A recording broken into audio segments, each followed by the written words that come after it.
pa ng punong ehekutibo ang oath-taking o pag-aaralan ng punong ehekutibo ang oath-taking o Hinahanap ngayon si Marcos Jr. dahil wala raw po siyang Easter Sunday message, okay? Linggo ng pagkabuhay, wala yatang mensahe singiwi sa Pilipinas. Puntahan ko nga yung page ni Jr. Baka naman may post na siya, di ba? Baka... Ay, ito, may video ako nakita! Okay. Baka ito yung sinasabi nila na pati si Enrile nandito. Marcos swears in Vice Mayor's Grill. Yun lang pala yung title. May mga nanumpang mga Vice Mayor at siya ang nanguna sa oath-taking. Led the oath-taking of the Vice Mayor's League of the Philippines, grupo ng mga pangalawang, anong ang Vice Mayor? Pangalawang Mayor. Anong tawag sa kanila? Ano sa Tagalog ang Vice Mayor namin? Pangalawang Mayor. National Executive Officers in Malacanang where he called for stronger coordination. Kabado yan. So, nandito ba si Enrile? Nasa maayos daw na kalagayan. Ay, ito. Pinawin ng Malacanang ang mga espekulasyon na may sakit si Pangulong Bongbong Marcos. Diin ni Palace Press Officer, PCO Undersecretary Claire Castro, maayos nga ang lagay ng Pangulo. Lagay? Sa katunayan niya, pangungunahan pa ng punong... Ang tanong, dako ang iyang lagay. Only Visayans would understand. Maayos ang lagay niya. Baka ang lagay niya may buti. May buti yung lagay niya. Makatol ang lagay niya. Malaki ang lagay. Okay ang lagay niya. Baka mamaya yung lagay niya na lakdak na ano. Baka mamaya yung lagay niya anong tawag na sa ganyan? Naglos-los ang iyang lagay. Unsa?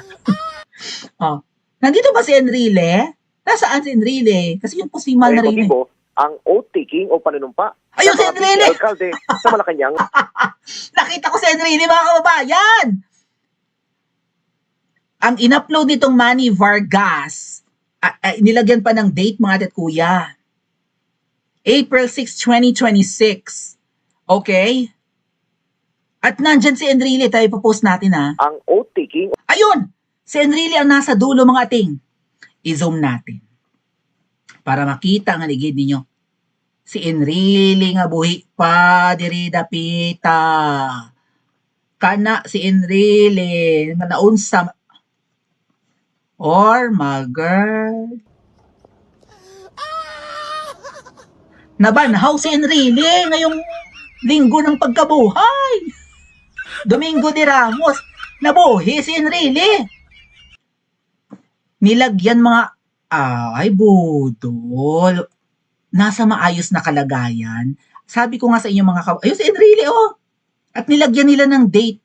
April 6. Kailan namatay si Enrile? Inabot pa ba ng Pasko yon? Ay, tingnan natin yung date ng pagkamatay ni Enrile, Inabot pa ba ng Pasko si Enrile?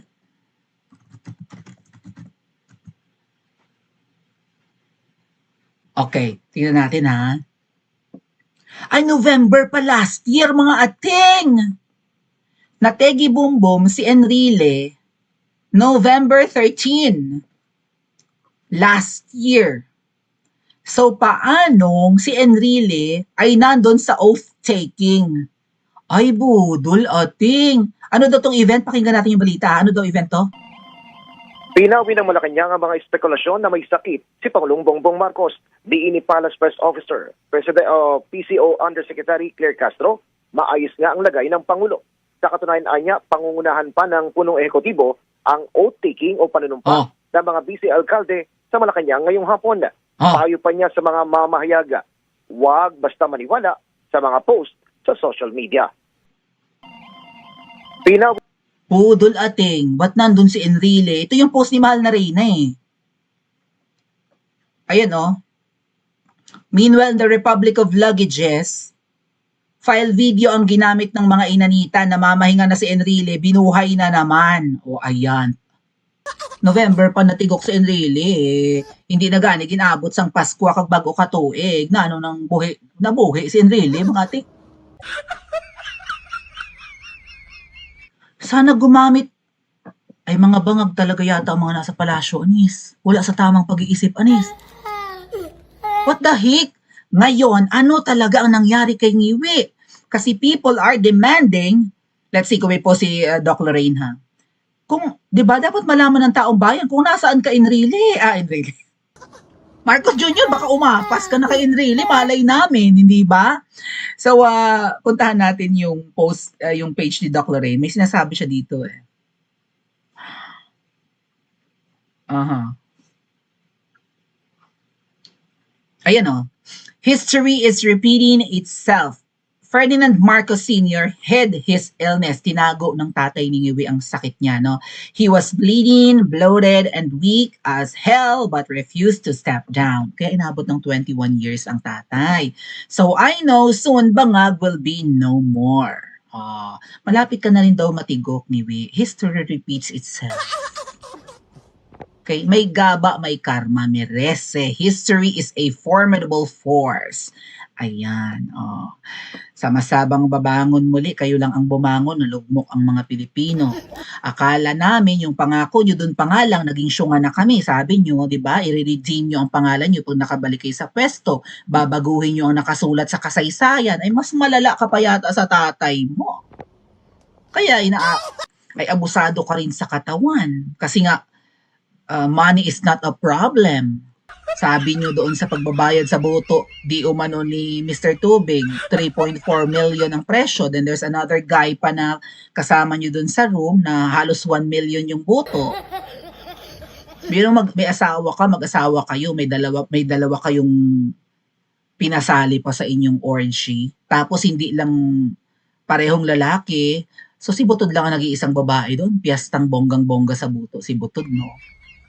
Dalawang lalaki yung hinar nila eh, tapos singiwi pa. Tapos may dala pang Viagra, may dala pang iba't ibang, may Molly, may kokaina, kung ano-ano pa raw ng mga doroga, sabi ni DJs at saka nung Mr. Tubig na kaibigan niya, na kapartner nga ni Nangiwi, abuso ka sa katawan, dumudugo ng bituka mo, ano aabutin mo ngayon? Nasa maayos na kalagayan, sabi ni Auntie Claire. Baliktarin lang natin ang sinabi kasi sila ay pathological liar, mag-amo. Right? Pareho silang sinungaling.